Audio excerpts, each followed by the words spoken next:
Good evening. Welcome, everyone. It's so great to see all of you here tonight. For those of you who don't know me, my name is Sarah Offner-Seals. I'm the associate pastor here at Plymouth Congregational Church, and on behalf of Plymouth Church, we extend a wide welcome to all of you who are here tonight. I just have a couple of words before we begin. First, I just want to say a big, huge thank you to the Christian Education Board here at Plymouth Congregational Church, as well as to the good folks over at First Presbyterian Church for making this day happen. And this day was also made possible by a memorial gift from Judy Kuling, who's a longtime member of Plymouth Christian Education Board, who passed away in 2013. Judy was involved in Christian education with a passion for children over her whole lifetime. And so we dedicate this weekend with John Pavlovitz to her memory. We're very grateful for her gift, which made tonight and this whole day and this whole weekend possible. Just a quick word about Plymouth Church for those of you who have never been here before. We are a church of 4 covenants, which we share with other congregations all across the country. And I just want to share those with you tonight before we get started.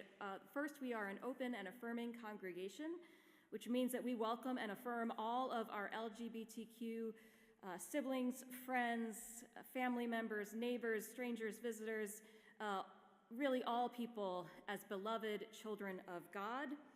We are an earthwise congregation, meaning that we do our best to be good stewards of the earth and to protect our environment for the next 7 generations and beyond. We are a just peace congregation, meaning that we acknowledge the fact that there can be no true and lasting peace in our world without first establishing justice for those who are vulnerable, marginalized, and oppressed in our world. And finally, we are a global mission church, meaning that we work hard to serve and support all people who are in need, whether they are right here in Fort Wayne or all the way around the world. So that's enough about us. You're here tonight to hear a wonderful speaker, so I just want to say a few words about him. Our guest tonight, John Pavlovitz, is a writer, pastor, storyteller, and activist from Wake Forest, North Carolina. Over the past 7 years, his blog, Stuff That Needs to Be Said, has reached a diverse worldwide audience, recently passing the 100 million views mark. After the 2016 election, John was dubbed the Digital Pastor of the Resistance by Religion News Service.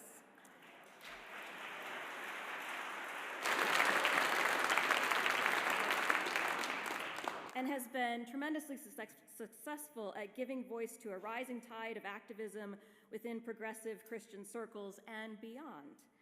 Speaking personally, I know that I have found his blog to be a lifeline over the past 6 years, and we are very fortunate here in Fort Wayne to have him with us tonight. A 25-year veteran of the trenches of local church ministry, John is committed to equality, diversity, and justice, both inside and outside of faith communities. His books include A Bigger Table, Hope and Other Superpowers, Stuff That Needs to Be Said, and his most recent book, If God is Love, Don't Be a Jerk.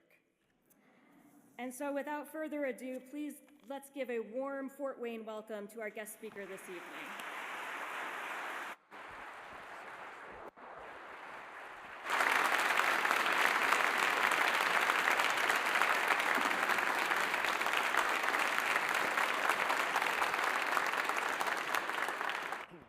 Thank you, Reverend, for that beautiful introduction. Are we on, John? Coming through? Can you guys hear me okay? Great. Thank you so much. I want to thank Plymouth and First Presbyterian for being such a hospitable place and such a great place. I almost didn't make it. If you didn't hear yesterday, my trip took it was about 11 hours at the airport, and it was a last-second arrival here last night. So I'm so glad I didn't miss seeing your beautiful faces, even though I can only see half of them right now. I'm honored to be in your presence and to get an introduction like that. It's always humbling to me that anyone even knows what I do, that anyone has even read the writing. You sort of understand it intellectually, but it's difficult to connect the work that I do with actual flesh and blood human beings, and when you show up, it is such a joy for me. So thank you for making my trip. Now, a couple of things as we begin. I'm going to share for a little while, and then we're going to open up the floor for your questions, your thoughts, anything that's on your mind, anything that's springing up in your heart as we gather tonight. And then I'll close us together after that question and answer time. Okay, so I'll speak for a little bit, we'll open up the floor, and then I'll close us together. Now, many of you know that I had brain surgery back in October. And so I say that to say that if I say anything incoherent tonight, I'm going to blame it on residual tumor and anesthesia fog, okay? So that's going to be that. And I will probably need to clear my throat a lot, but that's okay. Don't be alarmed. It's just that's how it is. And I'm not used to talking as much as I've been talking for the past 12 hours or so. So thank you. It is just a beautiful thing to be in this gathering. And I shared with our friends this morning that humanity has never been arranged in this specific configuration in the history of the planet. We have never all gathered and shared the same space and time, which means this gathering is unprecedented and it's historic. And what it means is that if we do this correctly, the time we spend here is going to alter the planet outside of this building, which is what we want. I'm not interested in us coming together and just having a good time and feeling good about ourselves gathering, but I want you to be encouraged and challenged and changed so that when you leave, something different happens outside. So a couple of things I wanted to share as we begin about why I'm here. Doing this work for a while, I've learned that I am not primarily a pastor or primarily an author, or primarily some sort of digital pastor of the resistance. I'm some of those things at sometimes, but most of the time, what I am is a human being who is now a war correspondent. I arrive in a new community, and I am a collector of stories. And I tell people that I get on the ground in a totally new community where I've never been to before, and I get into the trenches with normal people and I say, tell me what's happening here on the ground so that I can tell the folks back home. And people share their stories and they give me proximity to their pain. They allow me a front row seat to the things that burden them and the things that worry them and the things that have damaged them and the things that they love. And then I try to take those stories and I try to find out what is at the heart. I listen for the places people's voices shake. I look at the things that get them emotional and what matters to them, and then I go back and I try to synthesize that into a few words that I'll share with the world. And so it's an honor to be in the trenches of life with people, and so I want to begin there. We don't need to pass the microphone around, but I'm here, Fort Wayne. Tell me what's happening here on the ground. How are you feeling? Why are you here? What are you struggling with? What's getting you motivated? Somebody tell me. Just put up your hand and I'll repeat it. Why are you here? Yes. As Christians, shouldn't we all as a nation be loving one another? As a Christian, shouldn't we be loving one another? That would be really great, wouldn't it? Wouldn't it be nice if that was the calling card of the follower of Jesus?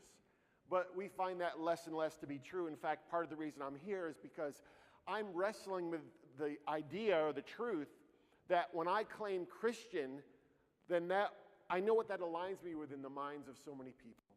So I'm glad that you're here because you want to be an expectation-defying Christian. Why else are you here, friends? Yes. I was raised in the church, and I've been a disillusioned Christian for at least 5 years.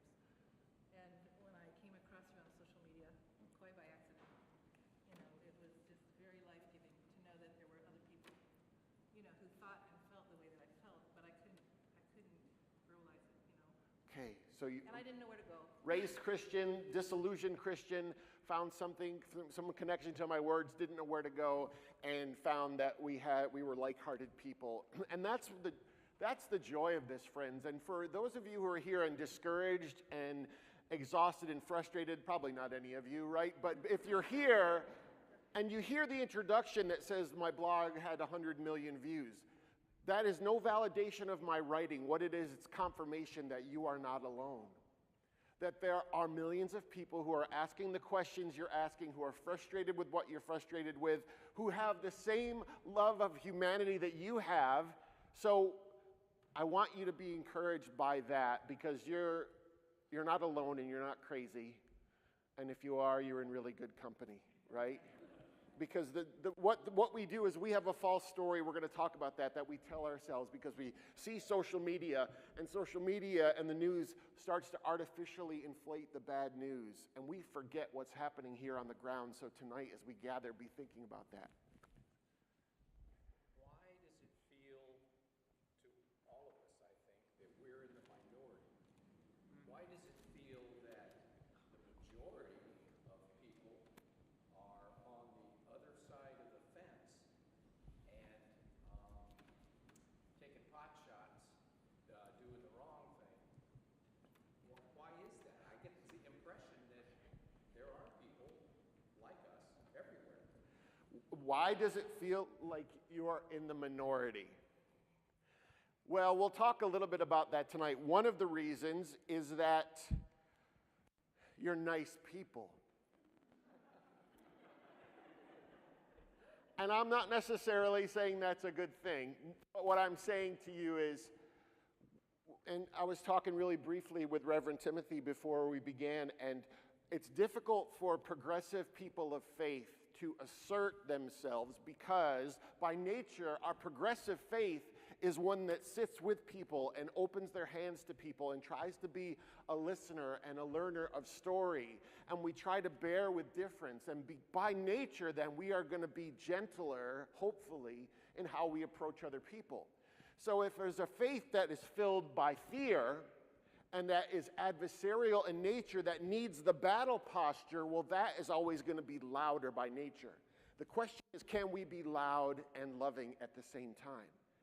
Can we find a way to make our voices heard in a way that resonates, in the way that maybe other theologies or movements have been able to do? I think we can. It's just about part of what I want you to do is before you leave here tonight, get the names of 10 people in here and say, we're going to have coffee and talk about what we're going to do, because I'm going to be leaving here tomorrow. And I want to make sure, Fort Wayne, that you are going to do something that's going to cause people to go, what just happened? Anybody else want to share?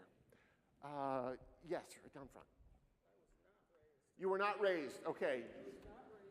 Oh, I thought you were saying my hand was not raised. I was not raised in the church, and I was drawn to you because of your open-minded and wanting less division, wanting people to be included, wanting people, I am a member of your blog. Thank I you. met you on Twitter, so when I found out you were a pastor, I was surprised because I really am in the minority in Fort Wayne. Okay, so not raised in the church and said, I resonate with these words.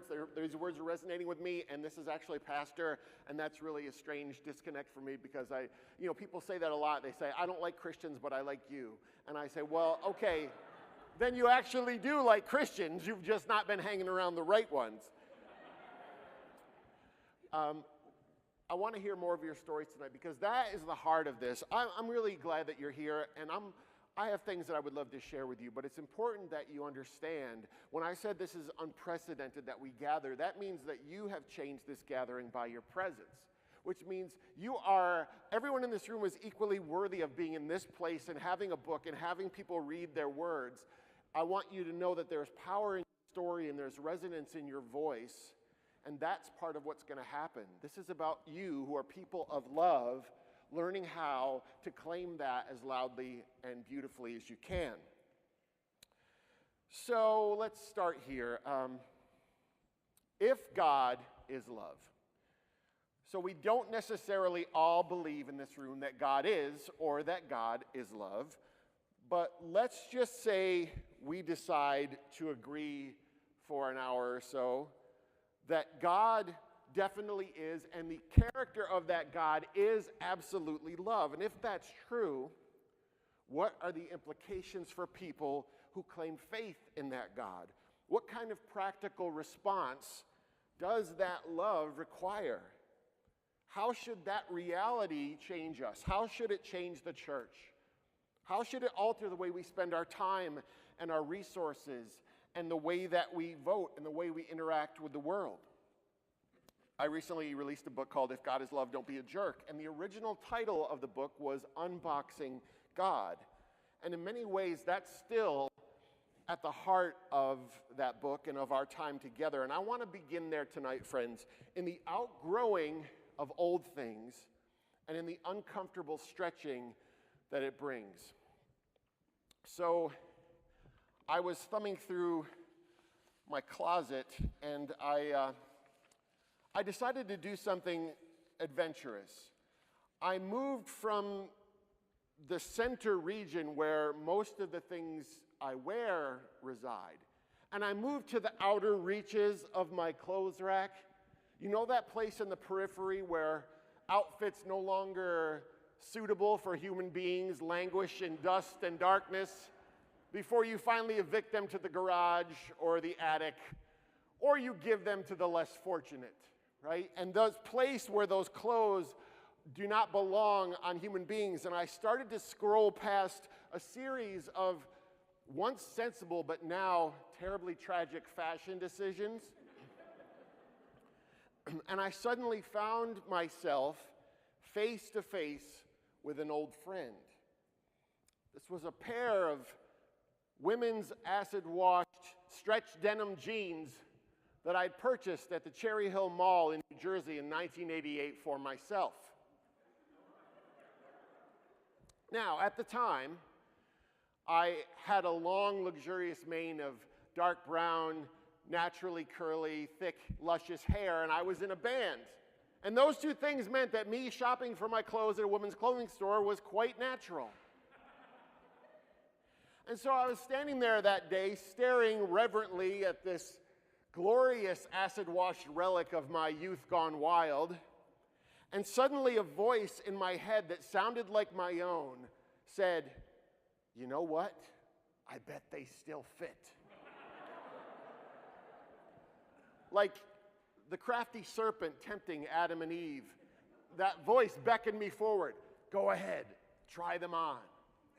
And I thought, well, then at 50 years old, I still was in pretty good shape, so I said, why not? I was about to find out why not. Things started off promisingly enough. I traversed my ankles with very little problem. But I soon realized that I was in great danger as progress slowed substantially when I reached my calves.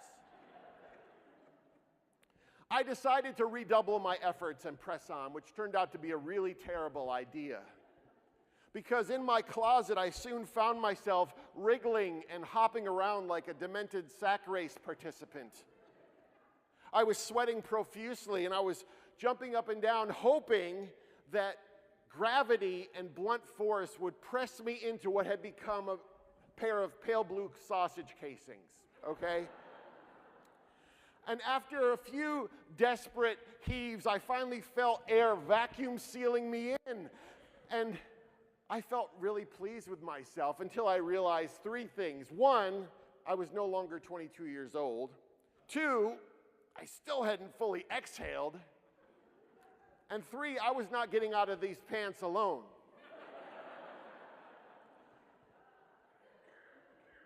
They say that the first step in solving a problem is admitting that you have one. And so I began to call out for my family members. My 10-year-old and my 12-year-old and my wife heard me, and they probably thought I had fallen down or had a heart episode, and instead found me trapped by my own slacks. So they extricated me, and then I put the pants back on the hanger. They had now gone back to their original size. And I was thinking about it. If I had expired there in my closet that day, the cause of death would have been unintentional spandicide caused by reckless arrogance. See, nobody would have blamed the pants, right? They were doing what they were designed to do. They just were not meant to accommodate me, 30 years and a couple pounds later. This has been my spiritual journey over the past decade and a half, friends, trying desperately to cram my belief into a space that was no longer capable of fitting into, hoping that sheer will and a little denial and lots of wishful thinking would allow me to stay in something that I'd long outgrown but couldn't quite bring myself to admit didn't fit anymore. Have you ever outgrown the thing that you thought fit for you? Have you ever found that what you knew you no longer know anymore? Something that is solid rock in your mind and in your heart suddenly becomes shaky ground. There's a song that people have sung in churches for a long time. Give me that old-time religion. Give me that old-time religion because it's good enough for me. That's not really a ringing endorsement, by the way. If someone says to you, I'd like to marry you, you're good enough for me. Rethink it. But that's the song. Give me that old-time religion because it's good enough for me. But the question is, friends, what do you do when that old-time religion isn't good enough for you anymore? When good enough is far less than what you're seeking in the deepest recesses of your heart? What if organized religion or the American church or the local church that you attend doesn't seem to adequately reflect the character of God as you imagine it to be? This is a theme I want us to go back to again and again tonight. That theme of expansion, of making greater space in your image of God, becoming more aware of alternative stories and experiences of the world, of widening the territory of your understanding and of your hospitality. Jesus talked about new wineskins. He never pictured that story with the pants. But what Jesus was always saying was, however you think this works, I want you to think bigger than you're currently thinking. I want you tonight to not leave here agreeing with me politically or theologically. But like I said this morning, that would be great because that would mean that you're right as well now. But I just want you to stretch from where you are to a place of greater empathy. I want you to ask questions that challenge you. I want you to be uncomfortable with the idea that you may not be finished yet. Whether you're a religious person or not, you know that when someone's image of God is too small, it never results in anything good, right? We see the results of undersized theology everywhere we look right now. And you may have experienced this undersized theology and begun to feel that stretching that I talked about as your beliefs are shifting and you feel tension between what you once believed and now suspect. I call it life arguing with your theology. There's a moment when you have a new experience and it challenges the thing that you used to believe, and you have a choice. Am I going to lean into the new experience that I'm having that's challenging my old beliefs? Or am I going to lean into my old beliefs and ignore what I'm seeing? And I do believe that every day we have a moment where we can learn something about the character of the divine than we currently know. You may have experienced a new understanding of what holds this all together. Or you might have experienced that undersized theology from outside yourself in people who claim faith and yet perpetuate fear and prejudice and exclusion. You may have been injured by someone with a tiny God. So as we begin tonight, friends, some questions. Where do I sense this spiritual outgrowing in me? Where do I feel the tension of new thoughts confronting old beliefs? Where do I see undersized theology in Christians or in the church? And what do I want to do about it? Where do I feel expansion needs to happen in order for a God of love to be better reflected in the world? What does a religion rooted in love actually look like in the trenches of our lives? What do people of faith, morality, and conscience, what do we do in the face of hateful religion? So I started writing this book, and I didn't know it was going to be, I didn't know exactly what it was going to look like, but it was going to look different than the book that I ended up writing, and here's how that happened. I was asked by a publisher, what book do you want to write? And I said, well, here's the kind of idea, and you have to put together the book that you're going to write for them, and then you go away and you write that book. And you're by yourself, and no one really checks on you. And it's quite lonely. And so I started writing this book in January of 2020. And so a local church let me use their building when they weren't using it.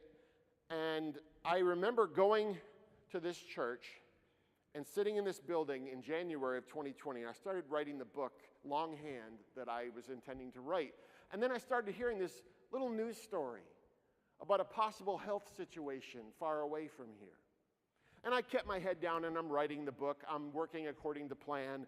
And the stories about this health issue, this medical issue, started to become louder and more prevalent. But I got my head down. I'm still focused on what I'm writing. I'm doing what I'm supposed to be doing. And then the stories become too big to ignore. And then we see what starts to happen and the tragedy that's unfolding. And I'm still have my head down trying to do what I was supposed to do, give people this book I was supposed to write for them. And we go into the summer, and then there are these killings of people of color. And there are protests in response in support of their lives and their deaths. And then there are people who are counter-protesting that. And I'm still trying to write, and I'm still seeing it, but I got my head down. And then the election's coming, and I start to see the anti-immigrant rhetoric, and I start to see all this horrible language.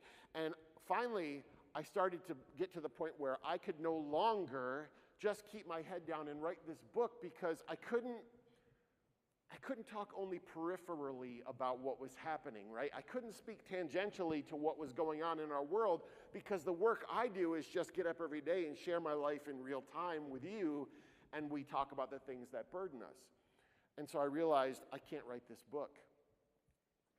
And I was fortunate that I went to my publisher, and said, I'm sorry, I can't write this book. And they said, well, what book could you write? And I had a couple weeks to think about it. And here was the problem I was having. The problem I was having was when I was looking at the unfolding pandemic, and I was seeing the opposition to masks and to distancing and to any safeguards.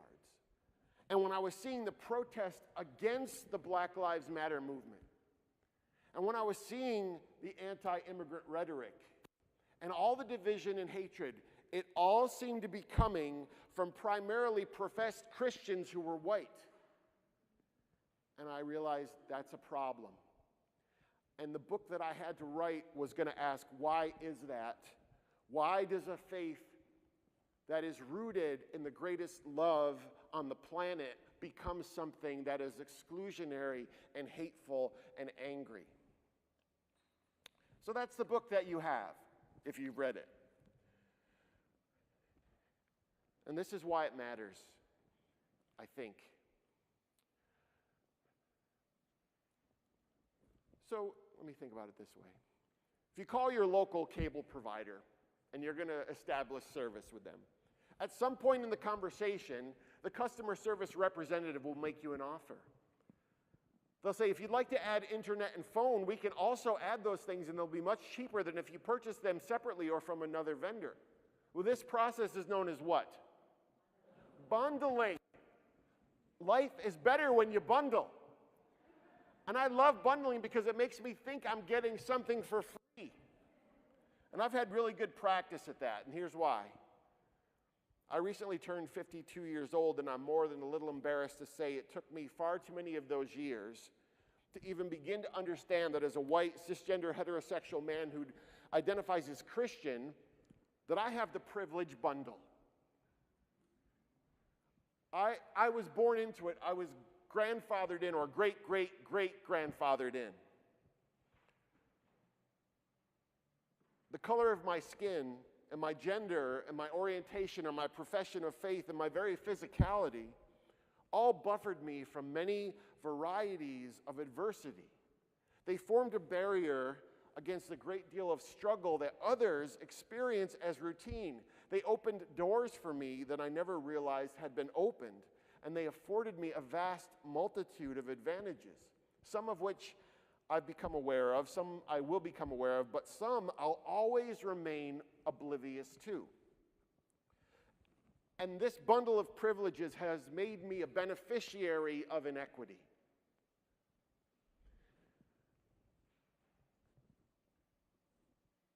But that wasn't the story that would have told you about me growing up or about the world. See, I lived with a certain set of assumptions about the world and how it worked.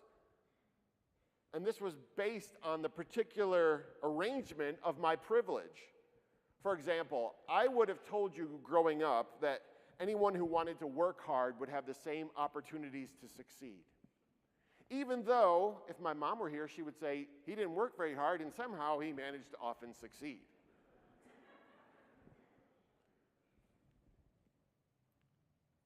I would have told you that anyone had access to an education.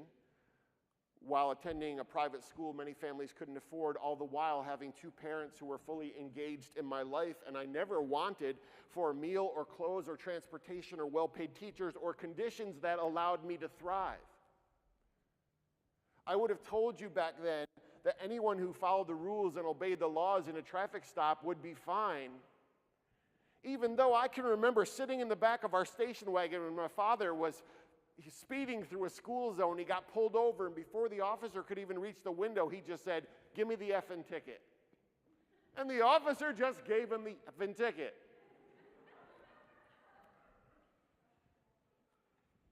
See, the point is, even though so much of my experiential evidence testified loudly in opposition to my working set of assumptions about the world, I held tightly to those false stories because I needed those stories about equity to be true. I held tightly to that narrative. I stayed committed to that narrative because the alternative was to have my life turned upside down by the reality that I have been the beneficiary of inequity. Because when you're a beneficiary of inequity, equity isn't often a priority for you. When you're an equity beneficiary, you will naturally be oblivious to injustices experienced by those inequity most endangers. So I want you to think about your story. That story can be your greatest teacher if it gets a little help from self-awareness. Because all our stories have a geography.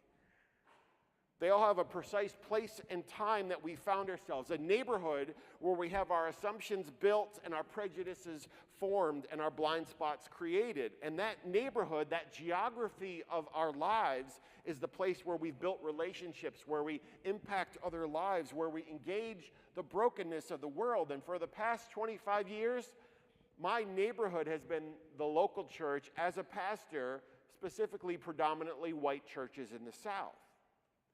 And miraculously, all our churches, predominantly white churches in the South, were diverse. Just ask us. We said it on our website. Hi, we're a diverse church, and when in reality, we usually span the racial diversity from white to beige and everything in between. But there's been a tension, evolution of my understanding about my privilege, because it also caused me to realize that there are few entities in America that have been more powerful agents of inequity than the Christian church, along lines of race and gender and sexual orientation and socioeconomic level. Religion, as often as it has bent the arc of the moral universe toward justice, it has pulled it away. Better human beings are not afraid to admit this and to speak to it and to speak into it. And I know many of you are here because you have claimed a faith that you now have an uneasy peace with, or that you have outright war with. See, many Christians, I think the issue about the toxic Christianity that you see is because people have been weaned on a bad story. Their God is actually too small. Because in many ways, that white evangelical movement is built on the inequitable theology and the fraudulent premise that God is a cisgender white guy who was born in America, raised Christian, and votes Republican. And if that is your conception, then you are going to naturally, subconsciously, discriminate against people who don't fit those very narrow list of qualifiers. And so, friends, to be people of a greater love than that, we have to decide to be committed to those people who have not been seen and heard and loved and welcomed by the church.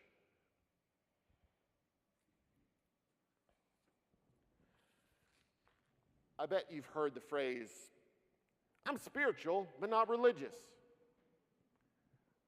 This is usually another way of people saying, "I've outgrown my God box and I'm currently in search of a bigger one." They're telling you that they've either willingly left, or they've been evicted from the place they once called home. They have been evicted from the geography of their former faith. For some of you, this is the first time you've been in a church building in a long time. And nothing bad is going to happen to you tonight, I promise you.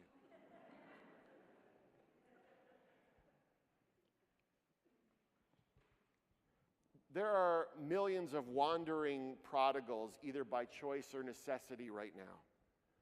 People who have either come to an irreconcilable difference with a theological position in their faith tradition, or they've grown exhausted from a silent response to injustice from the pews, or they simply woke up and for whatever reason they couldn't pray the prayers they used to pray anymore. I have a friend named Tiffany, and we don't ever talk on the phone. And she sent me a message. She said, "Could you call me right away?" And that got my attention, and I called her. And she said, "John, I have been a Christian my whole life, and for my whole life, Christianity worked for me." And she said, "I had scriptures in my head that I could bring up whenever I had struggled, or I had prayers that I would pray." And she said, "There were things that I knew to do that gave me comfort." But she said, "My faith began to shift." And she said, "It was okay for a while, but now that my marriage is struggling, and now that my daughter is sick, and now that money is tight," she said, "I feel like I'm in free fall because I don't know what to hold on to anymore, because the old prayers and the old theology and the old places of comfort no longer feel comfortable."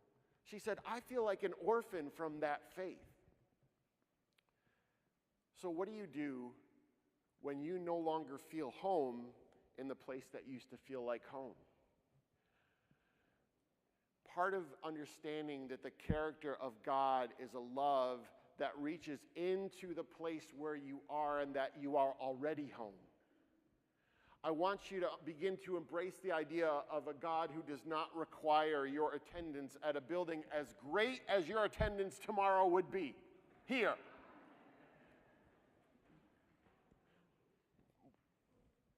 The question was earlier, why does it seem like we're in the minority? Many times it's because people don't realize that a community like this or a community like First Presbyterian even exists. They have an image of the church because the people with the bullhorn and the bullies and the bigots, they have all the attention. And so what we can do is begin to tell people there are actually communities that have something greater to offer you.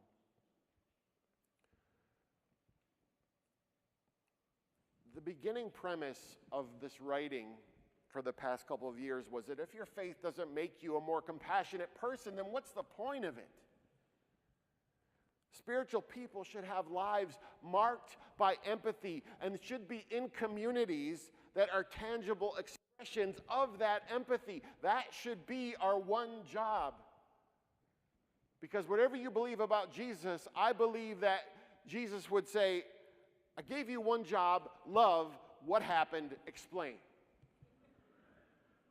And I wonder what people would say. I wonder what we would say. Usually I like to think about what those people would say. "Oh yeah, go ahead, Jesus, ask them." "Yeah, look at you now." And then Jesus would look at me and say, "How about you, John?" I go, "Whoa, wait a minute. I didn't think that was part of the deal." Because the truth is, no one believes they're unloving.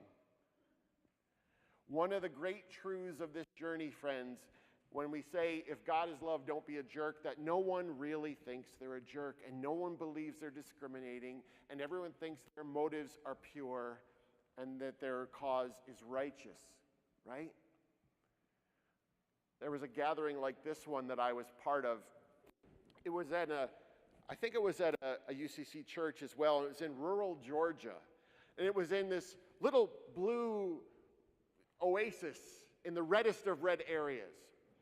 And we were having this gathering just like this, and I did the Q&A, and at one point, and this woman grabs the microphone. She's got a denim jacket, and it's filled with all these buttons on it. All the buttons that she had on, I agreed with. I was like, go, button lady, go. And she starts like real quiet, right? And then all of a sudden her voice starts to pick up and she begins saying, you know what, John? Everyone here, we just have to realize we have to be louder about what we believe because right is right and wrong is wrong. And we have to let people know that we have right on our side. And the roar went up and everyone was applauding and I was applauding. And then I thought for a second and I said, that's a beautiful thing you just said. And I do believe that we're on the right side of history in many ways. However, I said, across town, there is a far more conservative faith community. And they're having a bizarro, upside-down gathering of this one with a very different pastor up here. And someone is in that audience saying, John, we have to just be louder because we have right on our side, and right is right and wrong is wrong. So part of this movement of love is understanding that everyone's story in their heads is of their own goodness. Even though we're sure of ours, so.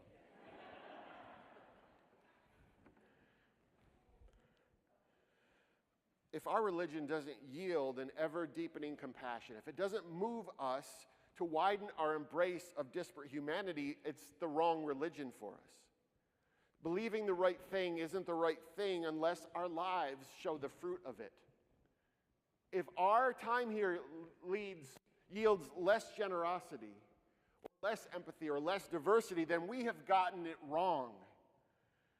And we have less than 100 years, far less in this room, to get it right, to get onto the work of loving as relentlessly as we can.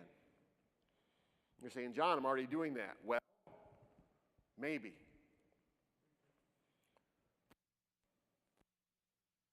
The underlying question that I've been living with is, what are the greatest barriers to empathy? How do we remove those barriers to empathy individually, interpersonally, communally, and systemically? And I want to take you through in about 5 minutes. We did a 2-hour workshop this morning on building a bigger table, how to expand the table of hospitality. I'm going to give you that in 5 minutes. Hold on tight. Regarding building empathy, I said we were going to do 5 things. We were going to look for the fears and the false stories. We were going to look at people across from us and try to understand what they are terrified because no one is at their best when they're afraid. That includes the people you advocate for, the people that you easily love, and it goes for the people you disagree with and you dislike and the people you don't understand. Everyone is living with a fear, and when we talk about a faith that has an undersized God, it is built completely on fear of the other. The danger of the immigrant, of the LGBTQ human being. And so, if we can understand that everyone across from us is a victim of some kind of fear, we can begin to understand what motivates people to say what they say and believe what they believe. So look for the fears and the false stories, not just in the people you love, but the people you dislike. And second, be mindful of the grief we all carry. There are, let's say, 8 billion people in the world. That means there are 8 billion funerals in process right now. We are all losing things, whether it's people we love, or idea of America, our idea of the church, our idea of family, the security we once had, the optimism we once had. We've all lost something. You're here because you've lost something over the past couple of years, right? So have the people that you disagree with. So have the people that you dislike. They just have a different story. They tell themselves about all that they've lost. Third, actively confront the epidemic of loneliness. We've got social media. We see people all day long, but relating to people deeply is not something we do well. And the truth is, many people call me their pastor. And what the shame of it is many of them have an actual pastor, or they could. but they have a stranger on social media that is their closest connection to something that is the deepest contents of their hearts. And that's a tragedy. And so everyone is fighting the feeling that they're alone. In fact, that's why you get discouraged. You have those moments when you just say, no one else cares about this. No one else feels what I feel. No one else is burdened by what I'm burdened by. And that loneliness becomes something that's paralyzing to us. And the reason that hateful groups and hateful movements exist in our country right now, it's because so many people were told, we have a place for you in this. Maybe we have to tell people, we have a place for you in something that is actually redemptive, something that is actually for you. So, but actively confront the epidemic of loneliness by creating communities, whether they're faith communities or not, that are visible, tangible alternatives to that. And 4, I want you to be a story learner. Look at the world and say, I want a posture of curiosity about the world because even the people I know really well, I don't know as well as I could. To not stop questioning how, not just what people think, but why they think it. Because when we become learners of story, when we become people who collect the lifetime journeys of other people, we start to see them as fully formed human beings. It doesn't mean we're going to like them more, actually. I have a lot of people I've sat down with and realized after I left, that was a bad decision on my part. No, I never think that. I just think when you know more about someone, you don't necessarily agree with them more or like them more, but you see them as a complex human being who is a product of their story. The whole reason I'm here and the whole reason I began writing the things that I write is because I got better stories about transgender people. I got better stories about people of color. I got better stories about Muslims. And those stories, those better stories started to change me. So be a story learner and allow those stories to change you. And the last thing is reflect on your lenses, the lenses that you walked in here with. You have a set of lenses that was formed by the places where you were raised, the people who spoke into your lives, the churches you were part of or not part of, your personality, your life experience, your very physicality. They've all formed this very precise lens through which you see the world.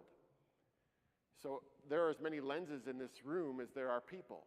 And I talked about it this morning. If you claim Christianity, you have a highly individualized, completely specific, and ultimately incomplete Jesus.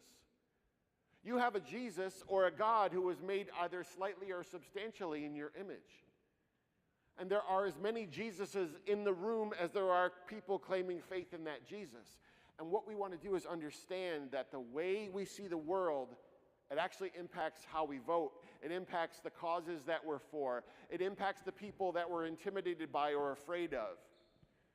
And so what the empathetic person does is, as many times as they can, looks at someone and says, could you do me a favor? Could you let me try on your lenses so I can see what you see, because it really matters to me.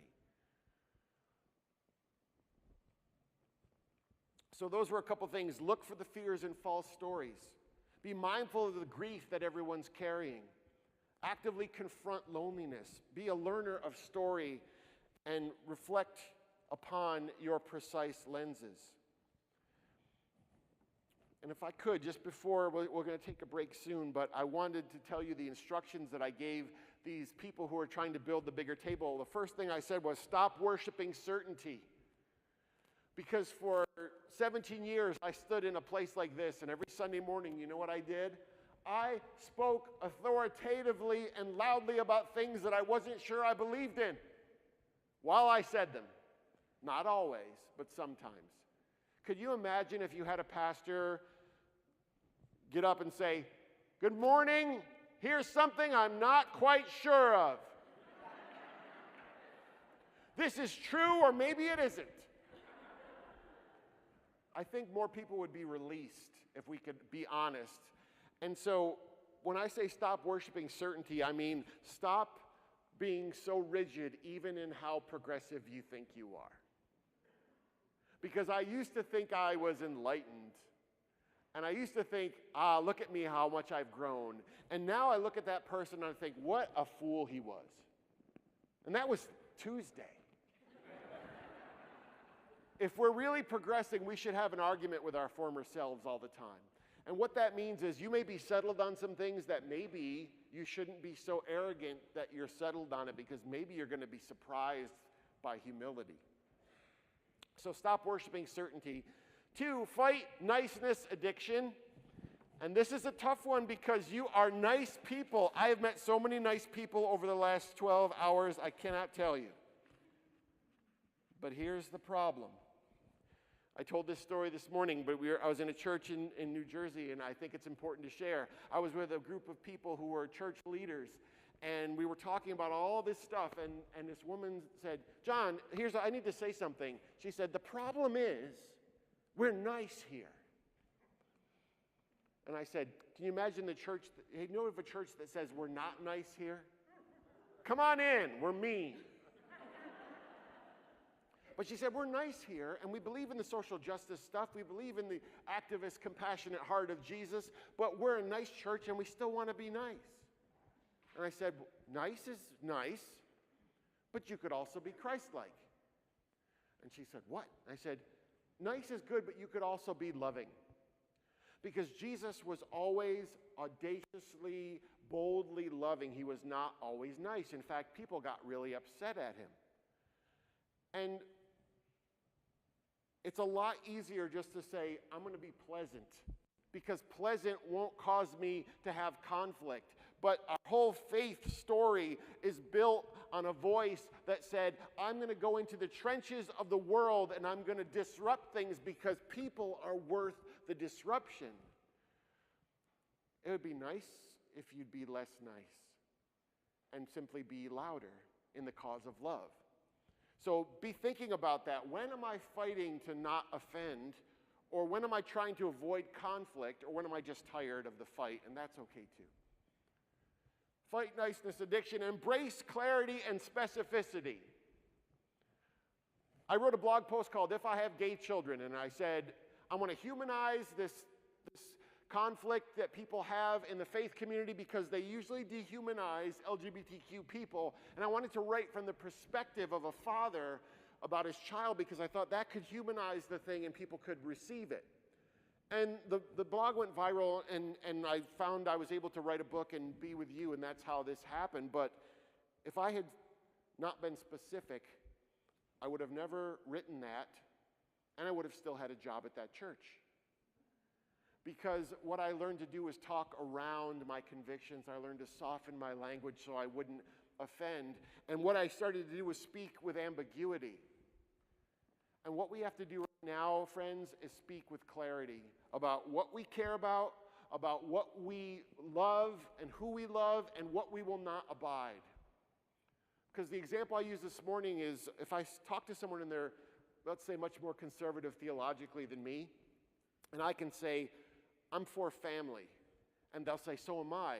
And it seems like we agree.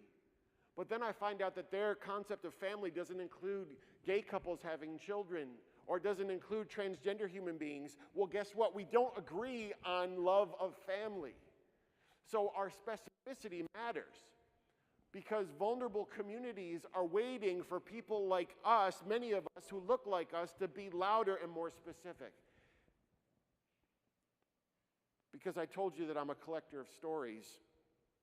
I'm a war correspondent, and I listen for the patterns in what people share with me. And whether it's an LGBTQ activism group, or whether it's a Muslim youth ministry, or whether it's a group of humanists, or whether it's a Jewish congregation, do you know what they often share with me? They share, John, they don't say, could you be less loud? They never say that. They never say, could you be less confrontational? Could you be less bold? What they say, why are so many white Christians so silent? They said, why is the faith that we're so often hearing this one of exclusion and hatred and bigotry? And maybe it's because in our efforts to be nice and to soften, we have leaned into ambiguity. So speak with clarity and specificity, and you can still do it with love. And the fourth thing is wisely steward your anger. Anybody here ticked off? Embrace it, okay? Because that anger is an alarm that tells you something is wrong. And that anger can be productive. It can propel you into a place where you can do work that is not born of anger any longer, that you transform that anger into something beautiful and life-affirming. But all the movements of justice, all the movements of peace, everything that's happened in our country with rights for women and LGBTQ people and people of color, they've all been fueled by a holy unrest by people who could not stand the status quo. So the anger was the propellant, but the anger isn't the thing that will sustain it. So I wanted to encourage you to just wisely steward the anger that you have right now. And what I'd like to do is, you know what, I'm not going to open up the floor yet. I hope you can stand a few more seconds of me talking. Because I go into a new city like this, and I don't want to be so arrogant that I think I know what you need. And so I've been listening to you today and this morning, and I realized something. I realized that you're really tired. Because it's exhausting to give a damn, isn't it? To be a person of compassion in a time and a place when compassion is in such great demand. You wake up every day and you push back against predatory politicians and toxic systems and corrupt legislation and human rights atrocities and acts of treason. The volume and the relentlessness of the threats can wear you out. Have you noticed? Because you're carrying a lot right now. You're carrying some heavy stuff. You're carrying one thing that's really big. You're carrying the systems around you, these broken systems. You're carrying around the reality of systemic racism. You're carrying around the reality of international conflict. You're carrying around the reality of hatred of people of color. And these things are heavy for you to carry. If those were the only things you were carrying, you would still be tired, but you're carrying around something else. You're carrying around the names and faces and lives and stories of individual people who you know are affected by those things. So you're carrying around these big picture systems and these small stories, and that begins to affect you. Do you know what it does to you? All that grief and all that pain, it resides in your body. It resides in your headache that never goes away. It resides in your elevated heart rate. It resides in the knot in your throat. It resides in the fact that every day you ask the question, is it me or has a huge portion of my country lost its mind? I have good and bad news. It's not you. That you see how broken this all is means your faculties are intact. It means your mind is fully right. It means your heart is still working properly.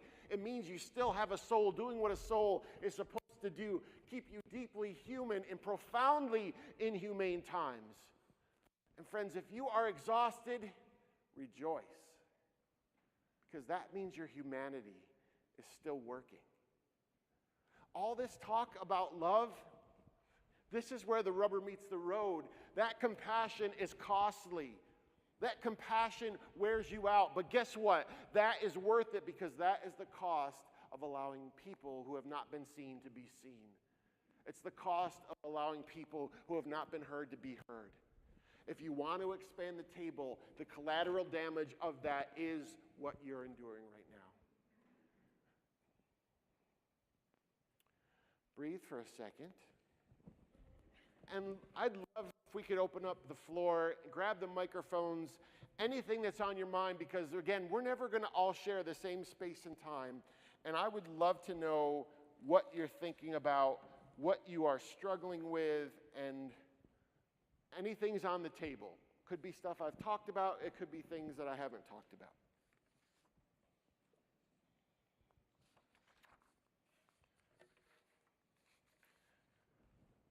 Back there.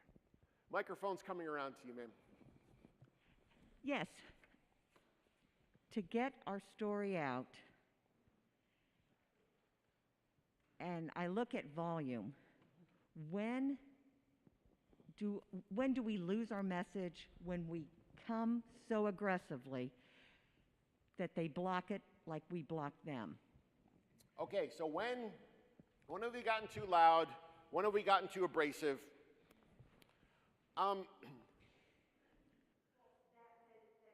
Listening, just like we stop listening to them. That they stop listening.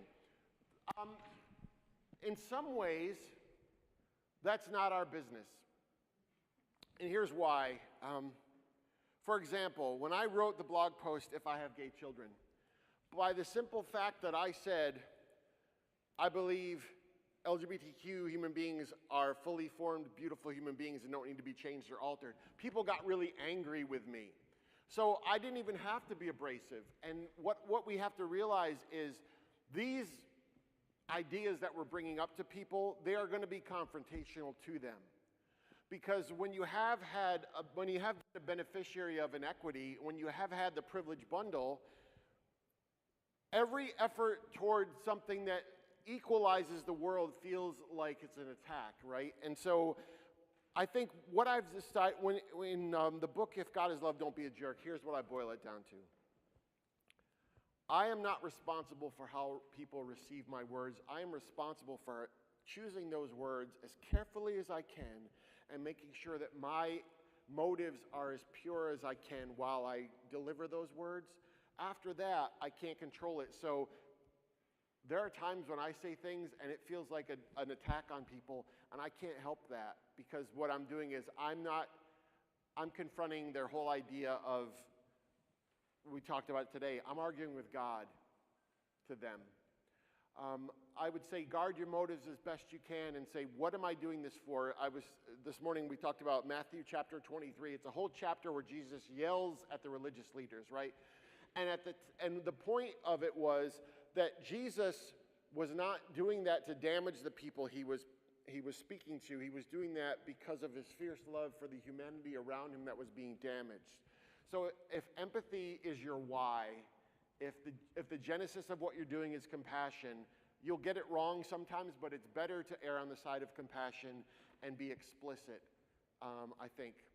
But yes, you will be received poorly. Often that's a sign that you're doing it right. What else is on our minds tonight, friends?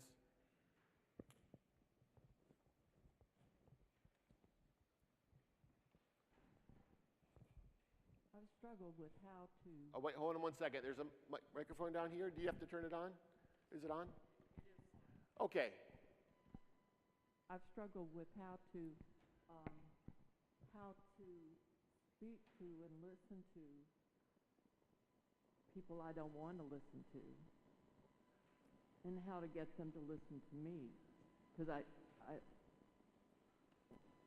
believe that if we don't get past this divide, we can't move anywhere. Okay, so you're having difficulty sharing with people that you don't agree with, that you don't like, and having them listen to you? I wonder if I approach them differently and ask for their beliefs and their story before I give mine. Okay, perfect. Great. So I told this story this morning, but this is a story that's really important for us to hear, I think, in light of, what I found about myself is that I have the hardest time having compassion for people who have no compassion for people. That's a problem, right? I wrote a book called The Bigger Table, and then, I was really emphatic about it, and then 2016 happened, and then we had this presidential campaign, and we had a presidency, and we've had the fallout, and then I said, I don't know how big a table I actually want. And I started to face my hypocrisy and my fraudulence and my inconsistency. And one of my friends, and her name is Susan, and Susan is part of a Unitarian community, and she was raised a Southern Baptist. And what Susan said was, I'm really disgusted by what I see happening. This is early 2017. She said the divide is so terrible and there's so much hatred and no one's talking anymore.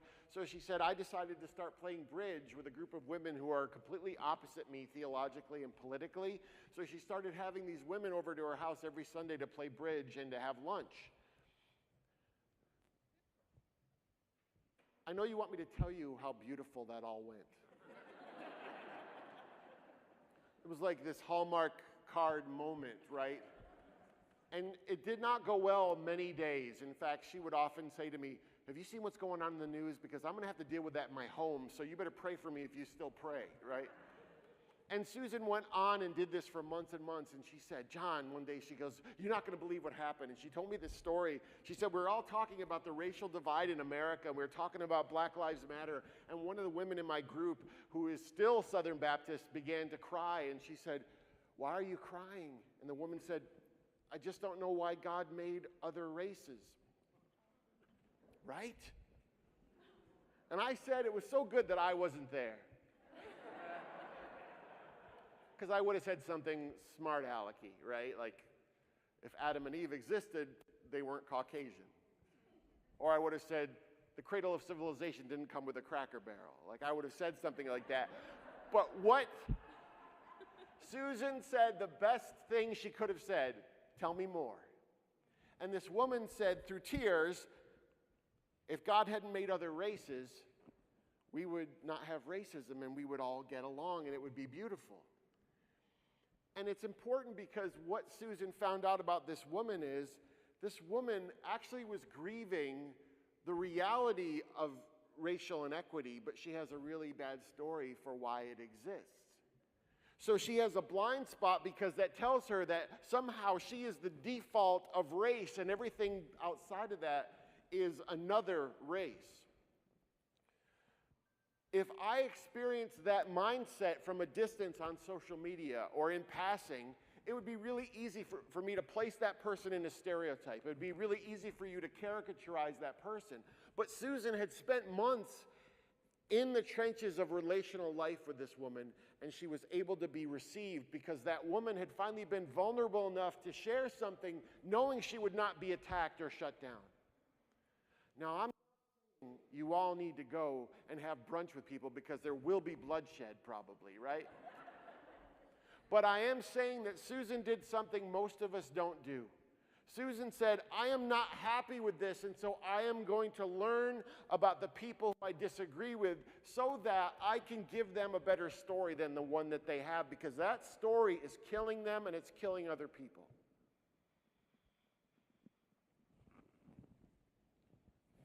What else is on your mind? Down in the front row here, Reggie, thank you.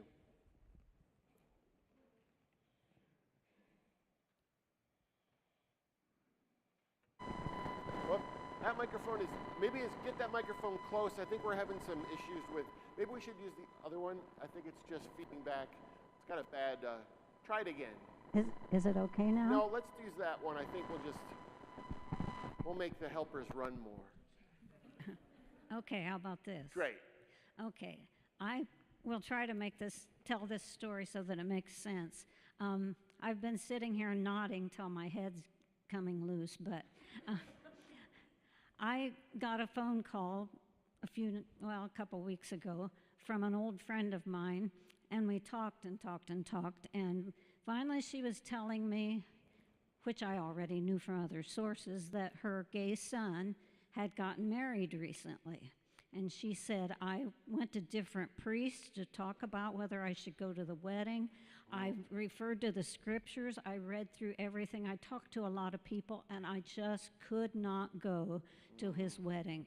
Well, I already knew that a lot of her family was very offended by her. I knew that her son's new husband said he would never have anything to do with her. He cut off all ties with her, and it has caused so much grief and hurt among the family, and many members of her family want nothing to do with her.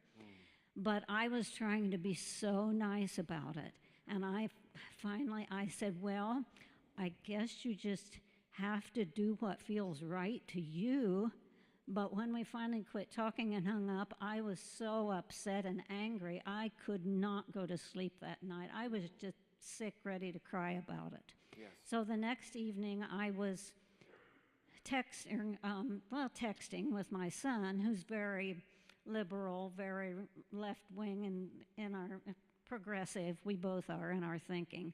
And I was Facebook messaging with him, and I had been messaging with her.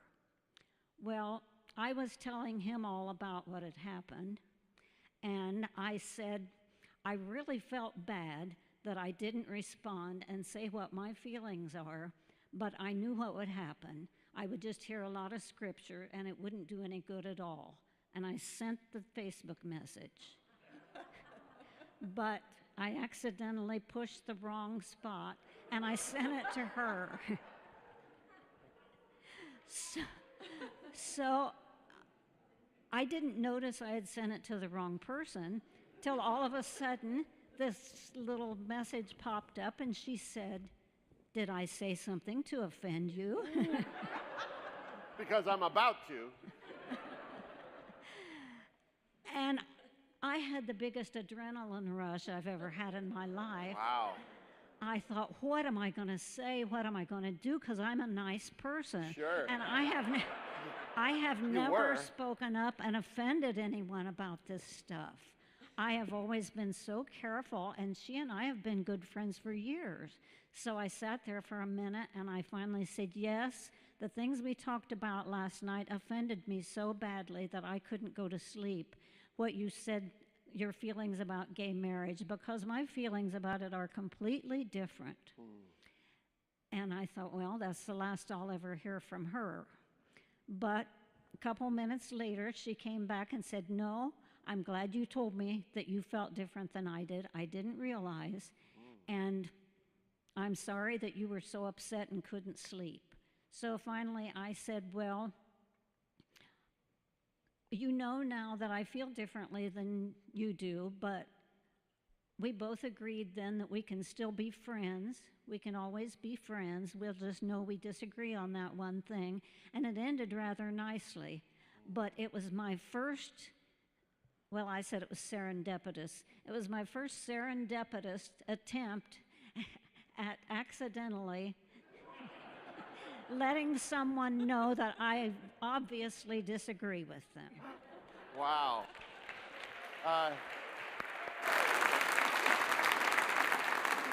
What is your name, ma'am? Okay, Marilyn, we have your friend on the line right now. Surprise! Marilyn, may you send many, many unintended messages. May we all tonight just accidentally tell someone what we really think. Well, and here's part of that. That's an amazing story. And the thing that you would never have been that blunt had you known, right? But that clarity was necessary. And the reason why we talked about that this morning, why this matters, all of this stuff, is because she could have taken that so poorly that she broke ties with you. However, her son and his husband are worth that turbulence.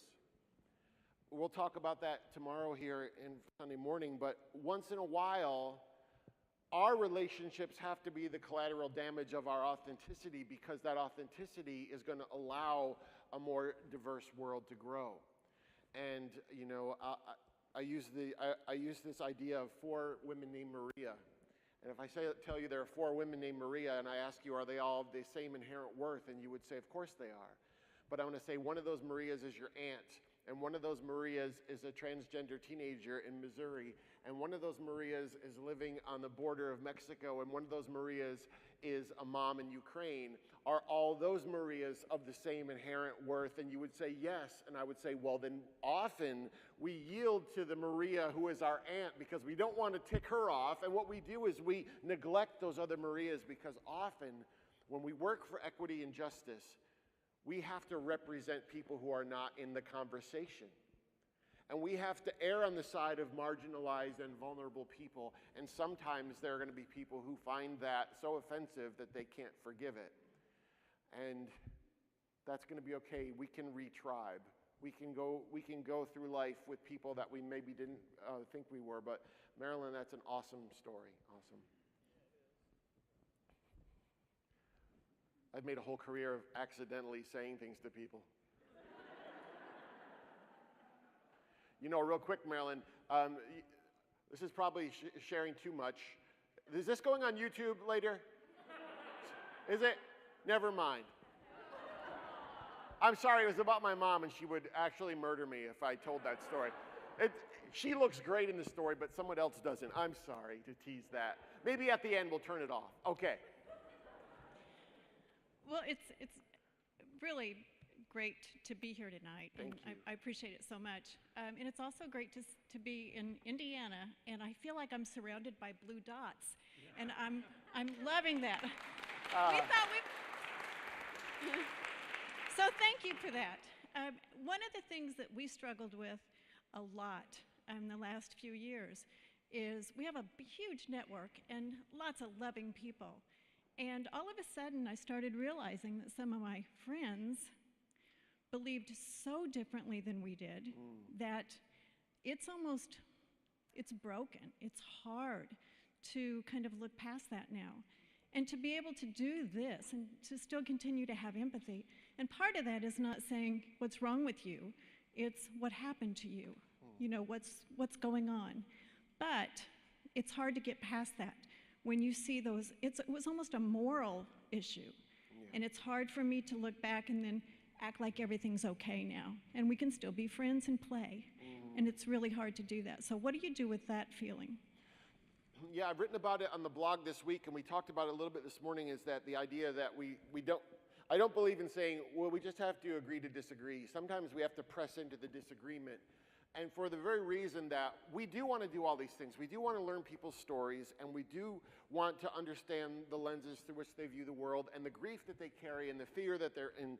But we also, at the end of all that, can say, but this is still a morally incompatible decision. And we can love people and love them from a distance. We don't owe people permanence and proximity. We owe them respect as a human being, and sometimes we have to pull ourselves away from that. And that means for some of us, those relationships are not permanently that way, but right now they are.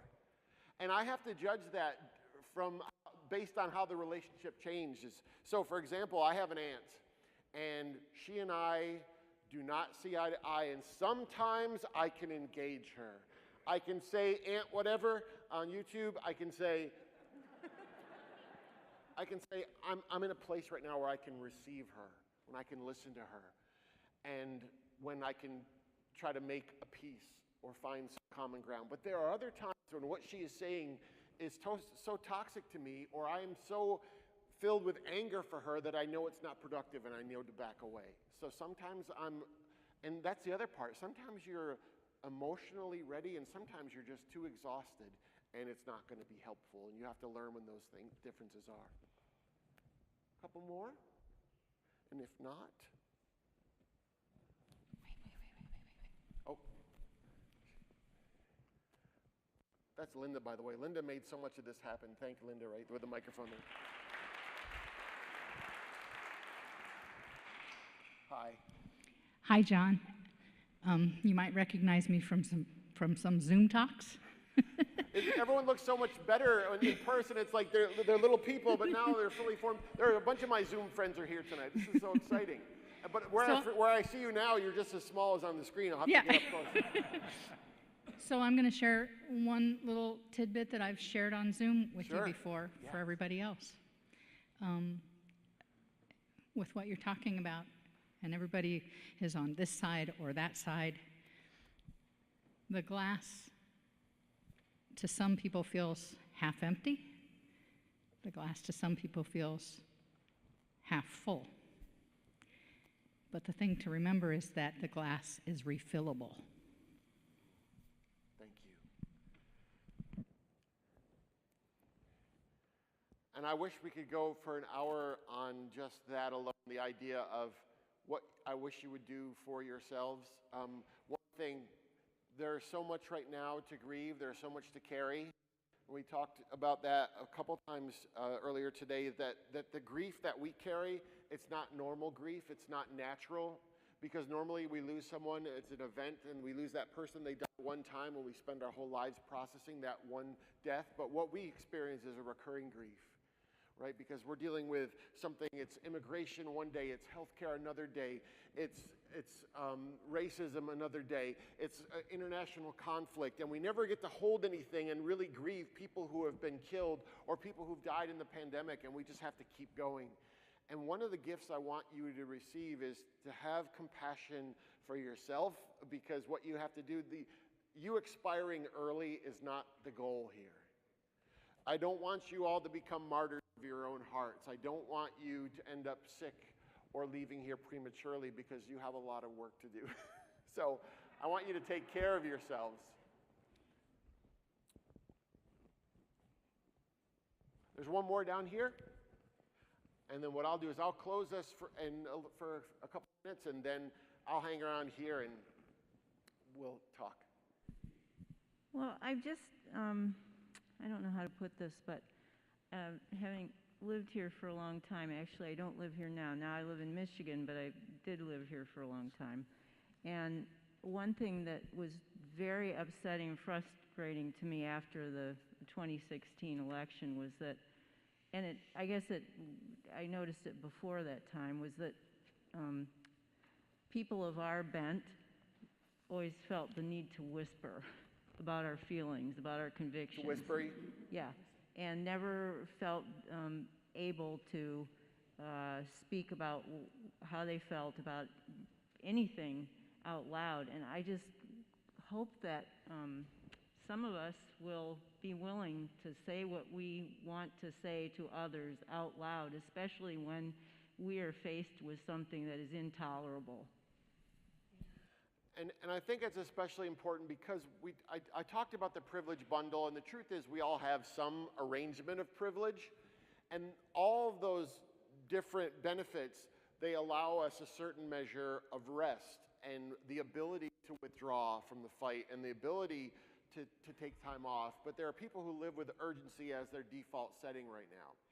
And so we want to make sure that as much as we do self-care, that we say, but I'm going to enter into the fray as soon as I can, because there are people who are daily fighting for their lives.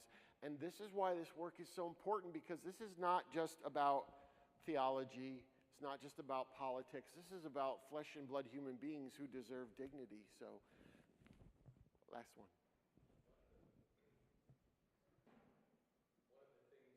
There he goes. One of the things that I'm listening to what you have to say is that I think that in the 2016 election allowed a bully to take over the pulpit, and it opened up the door for other bullies to come through. And when you made a peep, or when you said what you believed, you were shut down so hard because it made it acceptable to treat people that way. You know, though we've used that phrase before, the arc of the moral universe is long, but it bends toward justice. That was actually spoken by a Unitarian minister named Theodore Parker in, I believe, 1871, and we've heard those words used over and over again. The arc of the moral universe is long, but it bends toward justice. And the idea in that statement is that, yes, over time, humanity will rise and fall, but mostly it will move in the right direction. And what I would like to tell you, folks, is that the arc of the moral universe is long, and we are responsible to bend it toward justice and the place and time in which we find ourselves. This is your spot in the history of the planet, which means the bending of the moral arc is up to you presently. You can't change what you inherited, and you can't change what's ahead, but you can surely do something in this moment. Because the truth is, there will be people who will work extremely hard to bend the arc of the moral universe away from justice. All it needs are people who just are too worried about offending people and just want to be nice. And I know that's not you, so we're okay there. I'll just leave you with a couple thoughts. So I was in a parking lot of a church in Raleigh a few years ago.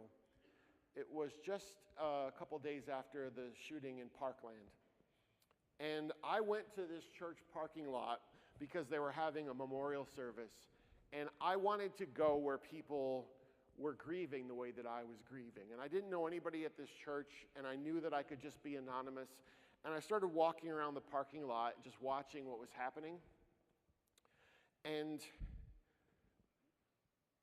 the event was planned by middle and high school students. And I saw them there, and they were handing out flowers, and they had signs, and they were hugging people, and they were playing music. And I'm watching them, and I caught myself doing something strange. I caught myself smiling. And it was a really counterintuitive thing to be feeling a measure of lightness even in the middle of that. And I started to realize what was happening. I was realizing that those young people, what they had started to do in the face of something unspeakable, they were doing an oppositional movement of love. There was actually a defiant joy in that moment. And I started to feel that it was going to change things in me. And the service was really powerful. They had 17 middle and high school students, and they stood up, and each of them read the names of one of the people killed, and they released a dove, and then they lit a candle for that person, and those 17 teenagers walked us through the streets of Raleigh and to the Capitol, and we held a vigil there. And during that ceremony, people spoke, and it was middle and high school students who spoke. And they spoke prophetically, and they spoke powerfully, and when they spoke, the hairs on the back of my neck stood up, and tears came to my eyes because I saw what they were doing in this moment. And one of the young people said, "I just want you to know I'm really happy to be here today." And people didn't know what to think, and he said, "I'm happy because I woke up today looking for hope." And he looked at us and he said, "And here you are." And this is the whole point, friends. The story we tell ourselves is that the world is getting worse, but the truth is we just know more about the stuff that we didn't know about before. And now that we do, our responsibility is to be present at this place and time and do all we can to be loud in the cause of love. One of my good friends lives in Santa Rosa, California. His name is Rod. And when I was writing A Bigger Table, Rod had me come out to his home to do a speaking event. That's how big a home he had, that I could do a speaking event in it. And when we got to the home, he said, "Oh, I want you to be comfortable." He had a room arranged for me. In the room, he had books that he had purchased that he thought I would like to read in the day that I would be there. And he had all my favorite foods. He had been stalking me on social media. He had been listening well. And he had all my favorite stuff, and then he sat me down in this living room, and it had all these windows, and it overlooked the rolling hills of wine country. And he said, "I'm going to go off and do some stuff, but you just be at home." And I remember sitting in the couch there, and looking at all this beauty, and I realized this is amazing, but the view wasn't the story there, and the house wasn't the story. The story was this hospitality of my friend who made me feel welcome and home in a place I'd never been to. And not long after that, Rod lost his home in the Santa Rosa wildfires. And I called him that day, the next morning. And we were talking on the phone, and he said, "John, it was crazy." He said, "It was 2 a.m. He said, "I was awakened out of a sound sleep. We had 15 minutes. We saved what we could, and we left, and the whole place was gone in a matter of minutes." But he said this phrase, "We saved what we could." You can't change all the legislation in Indiana, but you can alter some of it. You can't make every faith community see the inherent beauty of LGBTQ people, but you can alter the congregations that you're part of. You can't make every white person see the reality of their privilege, but you can reach some of them you accidentally message.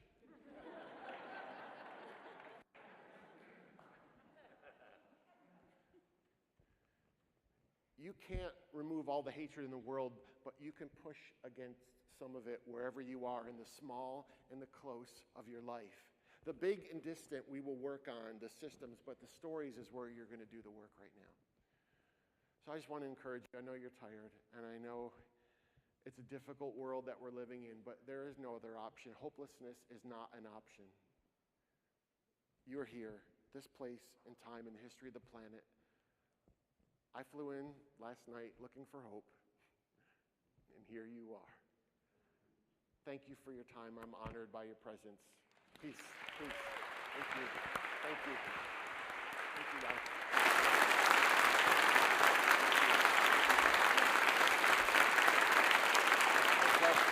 Great. Thank you. Any announcements that we have, Miss Linda? I just say that John will sign books out in the hallway, and I'm so happy that you all are here. Thank you to everyone. Happy to facilitate people reading. If you don't have any interest in seeing the Bible, you can just go to the front door on the side of the church, and that way those that are wanting books can go out the right door back there, and we'll have people out at the table and be ready to sell some books. So thank you again. Drive safe. We know we have people from lots of different states. We're just so thankful you're all here. Yes, thank you all.